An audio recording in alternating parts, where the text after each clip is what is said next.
Perkenalan sih. Oh.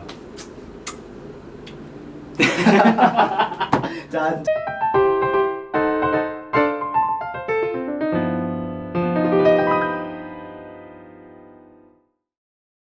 Wes. Apa lagi? Kenapa ini? Wah. Ya, selamat datang buat teman-teman ya di salah satu rubrik baru dari Rubrik baru, PG ya. Studio ya. Sinematik. Cinema Analitik. Jadi rencananya kita bakal bahas film-film ya yang baru, lama sampai yang belum dirilis. Maksudnya trailer kita bahas ya. juga nanti. Ya, saya Sakin Ya, Firdaus. saya Andi ya, jadi karena ini Telat, mungkin kan? konten pertama kita Konten jadi pertama, ya. agak grogi. Ini kita bakal membahas salah satu film Indonesia ya. Film Indonesia yang baru saja dirilis salah satu film drama remaja Indonesia. Drama remaja. Sutradarai oleh sama Emil Haryadi. Heradi. Yang sebelumnya sempat mensutradarai Nekbas ya, salah satu film peraih film terbaik FFI 2017.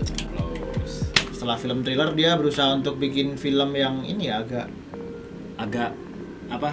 Down to earth mungkin. Iya, agak down to earth apa? Agak down to earth, lebih remaja gitu. Lebih remaja. Dan ini salah satu film yang diadaptasi dari novel dari SK Febriani yang sempat dulu sebelumnya sempat ngarang Dirnatan juga ya, yang Dirnatan juga. udah diadaptasi sebagai film juga, diperankan sama Jeffrey Nicole. Film ini sendiri bisa ditonton di Disney Plus ya. Disney Plus, Hotstar. Salah satu line up dari MD Picture yang rilis secara eksklusif di Disney Plus, dan ini ya dibintangi sama aktor-aktor muda yang berbakat ya. Salah Iya, satunya Angga Yunanda yang itu. 2 garis biru, terus ada Yuriko Angelin yang sebelumnya sempat main di Pocong Origin sama ini. Kok Pocong Origin? Pocong Origin apa? Dilan loh. Dilan, sorry. Jadi Wati ya? Sebagai Wati ya, Jadi sebagai Wati Wati sama ada beberapa aktor aktor yang harus kawakan juga ya.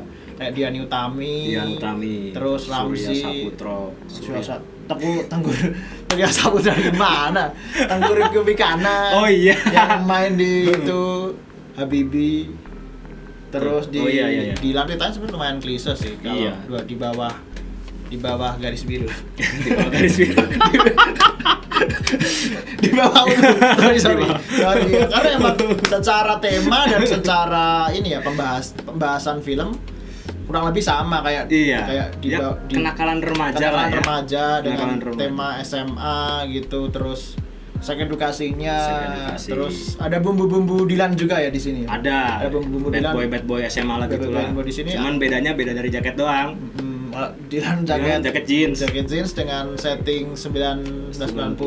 Ini si Aryo ya di sini, Angga Yunanda berperan sebagai Aryo dan si Angelin Yuriko berperan sebagai Lana. Dia ini ya digambarkan sebagai seorang bad boy yang suka pakai jaket kulit, malah kayak tukang ojek. Tapi nggak keringetan kan ya, pasti wangi sih kalau. Wah iyalah, kalau Angga Yunanda mah masa nggak wangi. Terus dia perannya tuh digambarkan ya mirip-mirip Dilan gitu lah intinya. Mirip-mirip Dilan. Nah, ini mungkin terinfluence juga ya, mungkin maksudnya karena pasarnya emang mengarahnya ke situ, jadi lagi laku digambarkan sebagai yang petentang preman, terus jatuh cinta sama Lana, gadis pindahan dari lugu lucu dari Bandung ya, jadi saling bertemu, jatuh cinta, tapi karena ada permasalahan yang tidak bisa dijelaskan oleh Lana, jadi dia tidak bisa mengungkapkan cintanya gitu. Begitu. Bisa dibilang dari segi cerita nggak ada yang wah sih yang dia. Kalau wah sih ada sih. Ada.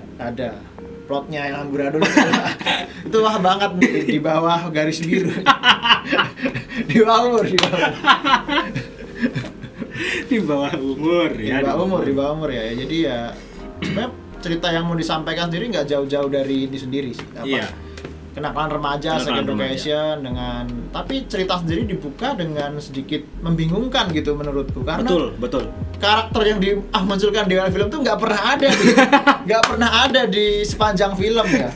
Ya ini benar-benar sangat membingungkan. Jadi ini salah satu plot yang aku dapat pertama, ini karakter yang dijelaskan di awal nggak pernah muncul sampai akhir film. Iya, gitu. Jadi apa ya, kayak memunculkan karakter di awal itu kayak sia-sia aja gitu. Iya. Nggak diperjelas ininya nanti bagaimana, Benar. apakah dia seperti tidak menjelaskan apa-apa ya. Terlalu banyak karakter yang muncul di awal film tuh kayak sang sutradara tuh berusaha untuk memunculkan semua karakter yang bakal terlibat di cerita. Iya. Tapi tidak memberikan kesan dan penjelasan apa-apa ke penonton gitu. Iya. Justru malah menimbulkan selama nonton di setengah jam awal tuh kayak hah gitu. Iya, malah banyak gitu. Hah?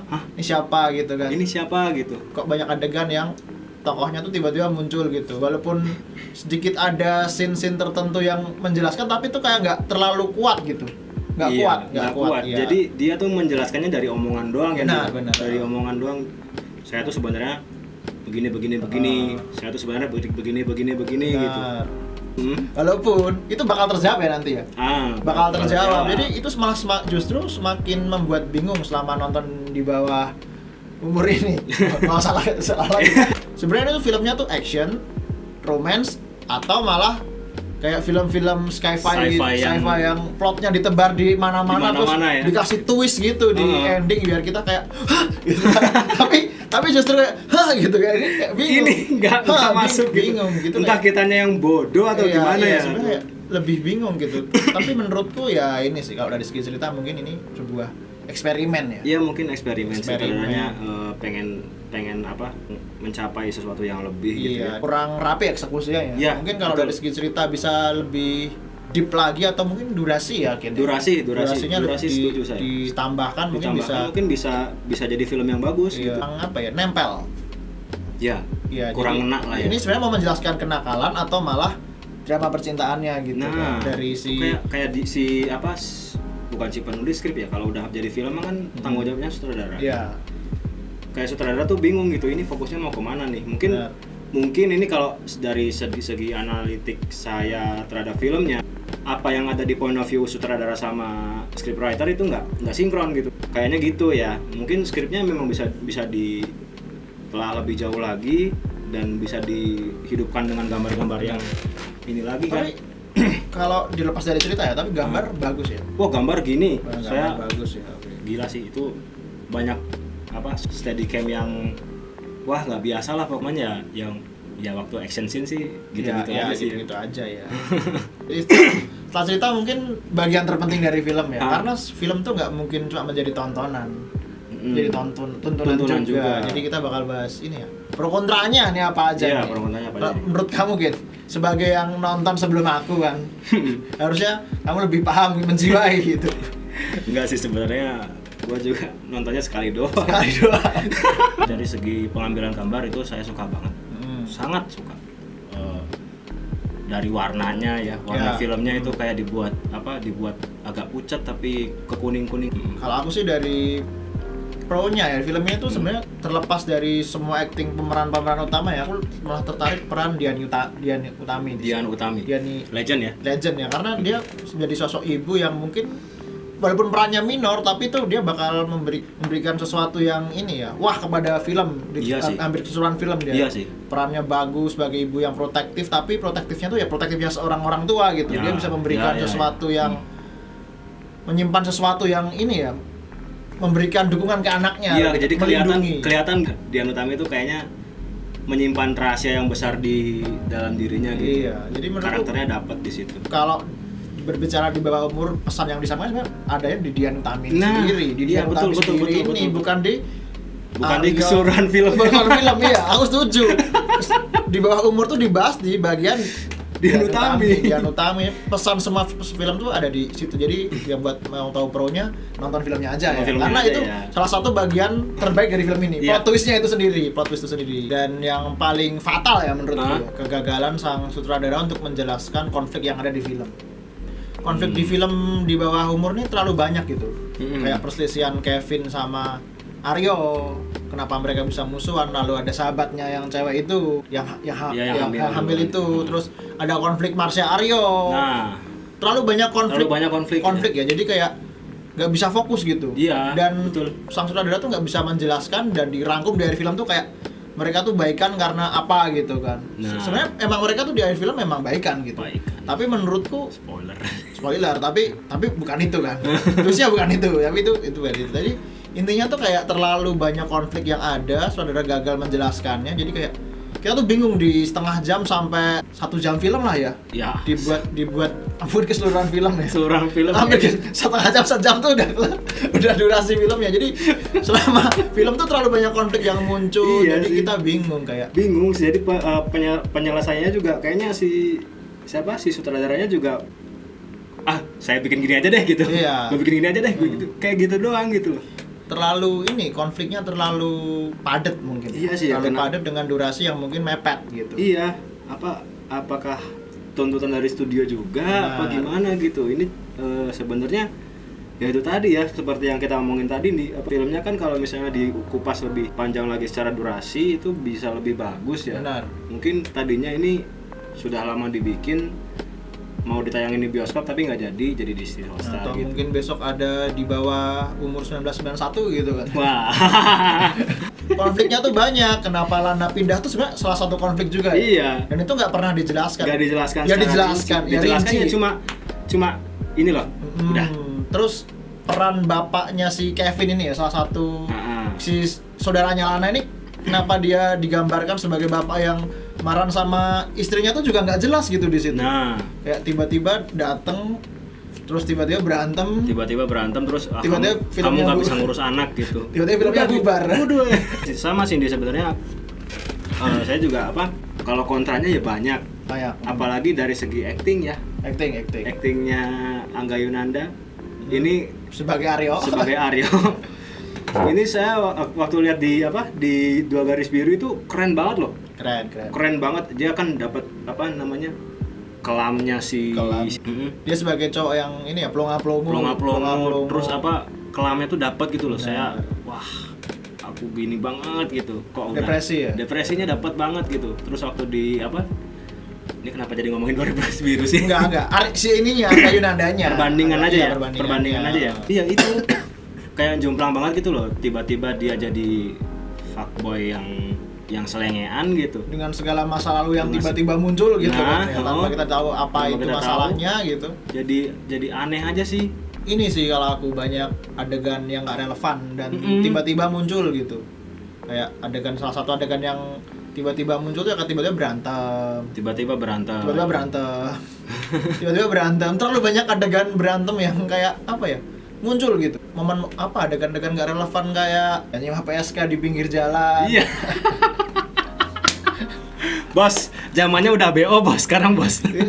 Di era open BO seperti ini ya, dia masih main di pinggir jalan nyari PSK, terus mainnya di mobil gitu kan. Iya. Padahal kan ada hotel online zaman sekarang, tapi ya salah satu sesuatu yang kecil tapi kayak di film tuh berpengaruh gitu. Berpengaruh. Gak relevan gitu. Terus banyak adegan yang tiba-tiba muncul dan tiba-tiba ini ya, tanpa menjelaskan apapun gitu, kayak adegan di kantin gitu. Hari ini aku bakal gitu kan. Terus tiba-tiba berantem gitu, kayak aneh gitu. Terus adegan di bis TikTokan gitu kan. Waduh itu Mas siapa saudaranya? Mas Emil Herdi itu nggak masuk Mas. Iya. Asli Mas, nggak masuk banget Mas itu. Dan gila, setelah TikTokan beli CCTV di jalan gitu kan, kayak di pasar Kletian itu. Mas, ini CCTV. Iya. Dan ya terlepas dari itu semua, ini kan ya fiksi ya Mas. Fiksi kan. Ya, tapi walaupun fiksi banget. Tapi nggak masuk logika film. Nggak masuk nggak masuk logika film dari kehidupan juga. Iya, kayak nggak masuk logika film gitu dengan keadaan timeline yang mungkin ini ya udah ada TikTok kan berarti 2017 lah paling lambat tuh. 2018 2017 lah. Sama penggambaran sekolah yang menurutku nggak banget gitu. Kayak museum tua yang berhantu gitu. Iya sih, itu kayaknya sekolahnya di Lawang Sewu gitu. Sekolah utama. Sekolah utama. Jadi kayak ya kurang gitu, kayak detail-detail kecilnya tuh kurang. Ada salah satu adegan yang ini ya, horor ya. Apa tuh? Sticky Note. Wah iya, itu bukan horor sih, lebih psikopat. Psycho ya. Jadi kayak ada satu adegan Aryo di mana si Aryo ini ya masuk ke rumah Lana. Kamar, lebih tepatnya kamar. Kamar ya. Tiba-tiba dia menempelkan sebuah pesan gitu kan, kasurmu berantakan gitu kan. Sarung bantalmu kurang simetris, kurang asin. Jadi itu kayak sesuatu yang ini ya, yang aneh gitu menurut gue. Iya kan ya, kita ya film kan tontonan dan tuntunan ya Pak. Iya, tontonan dan tuntunan yang utama itu. Tapi itu privasi orang dilanggar sih Pak. Apalagi cewek loh. Cewek kan? Cewek loh. Entah dia berantakin CD-nya lagi di kasur gitu. Atau mungkin ada ini kan tugas negara gitu. Jadi ya masih kurang relevan sih menurut. Walaupun banyak adegan yang kayak sutradara itu kayak sadar kalau adegan itu nggak relevan. Ya. Terlalu banyak adegan yang menjelaskan kalau ini tuh kayak kamu harus beli CCTV. Terus ada adegan flashback yang menjelaskan sticky note. Jadi kayak sutradara tuh sadar sebenarnya tuh ini dibuat dengan ini pasti bakal jadi polemik nih sama orang-orang nih. Oh mungkin iya ya. Iya, karena susah di dalam film ini adegan ini sticky note ini tuh mendapatkan ini ya banyak cibiran. Dapat adegan flashback yang menjelaskan momen ini kayak CCTV. Oh iya sih. Iya CCTV, terus si Amel Carla yang berperan sebagai Gita sahabatnya Lana tuh juga menjelaskan, mending kamu pasang ini gitu kan, mending kamu kok bisa sih kayak gitu ya, kayak sutradara tuh sadar sebenarnya kalau ini tuh bakal nggak logis untuk tolonglah Mas Emil Haradi Iradi ya lebih logis mungkin ya. Tapi mungkin masa ini lebih tepatnya gara-gara ini juga sih Kin. Terinfluence sama 2 film sebelum yang pernah kita bahas tadi, si Dua Garis Biru sama dan Dilan. Ya. Karena film itu kayak berusaha untuk memunculkan elemen-elemen dari 2 film itu gitu. Iya. Si Aryo ini benar-benar kayak penggambaran Dilan versi ini siapa namanya pemeran Angga Yunanda gitu, yang dia sering ngomong bahasa-bahasa gombalan yang bisa menaklukkan wanita matang gitu. Dengan bisikannya di kuping. Bisa gitu. di kuping. Hari ini aku bakal jadi penjagamu gitu ya. Kayak ya itu benar-benar kayak dialognya si Dilan gitu. Jadi kayak dan ini kan settingnya bukan di 90 ya. Bukan di Buah Batu. Kecewaan lain sih menurutku ada di cast yang disia-siakan ya. Cast yang disia-siakan sama Bang Emil gitu. Muda yang berbakat gitu kan. Dimunculkan tapi tiba-tiba dibuang begitu saja. Bukan cuma cast muda yang dibuang, kayak ada si siapa Ramzi itu yang rambutnya kayak hordeng. Dia cuma muncul di scene awal ya. Ngomong-ngomong nggak jelas gitu kan, jadi saudaranya sahabat yang gini kan. Saking banyaknya karakter pun kita nggak tahu namanya siapa kan. Iya. Terus ada NC Bagus yang jadi asisten kepala sekolah gitu yang kan. megangin mic gitu. Kayak banyak adegan yang sebenarnya tuh dibuat lucu tapi jadi nggak lucu. Terlalu banyak cast muda tuh disia-siakan. Kayak Kevin ini juga nggak jelas ya. Kevin juga itu sebenarnya gue kontra juga sih. Ya sebenarnya kalau dibikin nggak ada pun nggak masalah untuk segi cerita gitu sebenarnya, karena Kevin sendiri kayak cuma muncul sebagai pemanis dan ada kan adegan dia awal-awal megang bokong streeter gitu, anjir. Mukul gitu kan. Mukul. Kayak dia digambarin sebagai sosok saudara Lana pun nggak terlalu jelas. Nggak terlalu jelas. Ya balik lagi ke cerita ya, karena emang cerita dari di bawah umur ini kurang dan amburadul plotnya, jadi kayak karakter yang muncul tuh malah seolah-olah tuh menjelaskan kenakalan dan di bawah umurnya itu sendiri gitu. Iya. Dan justru peran sang 2 protagonis utama Lana dan Aryo ini malah cuma kayak romance-nya gitu ya. Yang bertugas untuk menjelaskan liarnya film ini adalah Kevin. Pesan utama di bawah umur ada di Dian Utami. Dan semua fanservice yang ada itu ada di karakter side gitu. Lah lebih perannya Angga Yunanda sama Yuriko Angel ini lebih ke ini ya, fanservice buat anak-anak muda yang mengidolakan Dilan dan Dua Garis Biru. Iya, kayak jadi agak kurang gitu, kayak sebagai tuntunan kurang. Kalau niatnya memang itu ya, tapi kalau niatnya bikin film ya cukup sih ya. Jadi menurutku sih kalau dari segi keseluruhan di pro kontra tadi ya, menurutku karakter minor lain tuh kayak nggak perlu dimunculin sih. Nggak perlu. Fokus di Aryo sama si Lana dan Dian Utami aja. Saya mungkin ini sih 3 sahabatnya si ini Aryo yang mungkin bisa dieksplor buat sebagai komedi ya. Iya. Karena komedi di film ini tuh kayak terlalu. Oh iya nih, ada satu insight juga. Kayaknya 3 sahabat itu dibahas juga secara komedi. Iya. Di akhir film tapi. Di akhir film iya. Di after credit ya. After credit udah jalan tuh. Udah jalan kredit jalan. Itu lucu menurutku. Itu lucu kan? Lucu iya. Yang dia gimana bodinya iya, gitu kan. Itu bagus. Itu bagus. Mungkin screen time-nya cuma ini ya. 5 menit ya? Wah, enggak ada kayaknya. Seluruh film gitu. Nggak ada gitu, jadi ya menurutku sia-sia sih. Benar.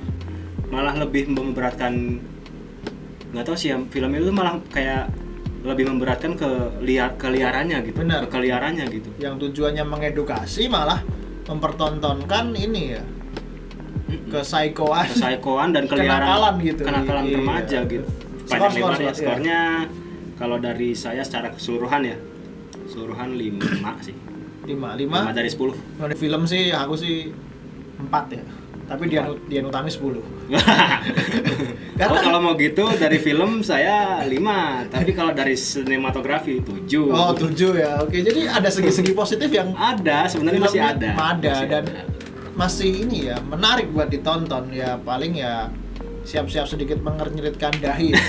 Di bis itu, Pak. Di bis ya. Begini-begini doang itu. Gara-gara mungkin nggak disponsori TikTok ya? Iya mungkin, tapi nggak tahu. Mungkin memasukkan gitu. Unsur pop culture juga. Iya, maksudnya kalau mau masukin pop culture juga harus jelas lah Pak. Itu dia joget-joget itu maksudnya apa gitu? Benar. Apa sih bisnya muter musik, dia terus gini-gini, yang lain ikutan gitu. Terus apa? Mungkin gitu aja kali. Itu aja ya untuk review pertama kami di bawah umur dari Sinematik ya. Nah, jadi buat teman-teman yang suka konten kayak gini mungkin bisa support ya biar kita bisa bikin konten lain ya, nggak cuma di bawah umur. Karena masih banyak film-film lain ya, apalagi masih banyak film-film yang bakal dirilis ya, terutama kita bakal lebih fokus ke film Indonesia ya, karena film luar banyak lah yang review. Dan kalau misalnya ada yang tertarik sama review ini, mau request review film apa, boleh di komen ya. Gak harus film baru ya? Gak harus film baru. Film lama juga gak apa-apa. Mungkin kita juga belum nonton ya, Pak? Iya, Lady Terminator gitu ya. Salah satu film legendaris Indo yang belum pernah dibahas ya. Kita terima kasih buat teman-teman yang sudah nonton. Ya, terima kasih. Saya Andi. Saya Sakin Firdaus. Sampai jumpa di Sinematik Cinema Analytic.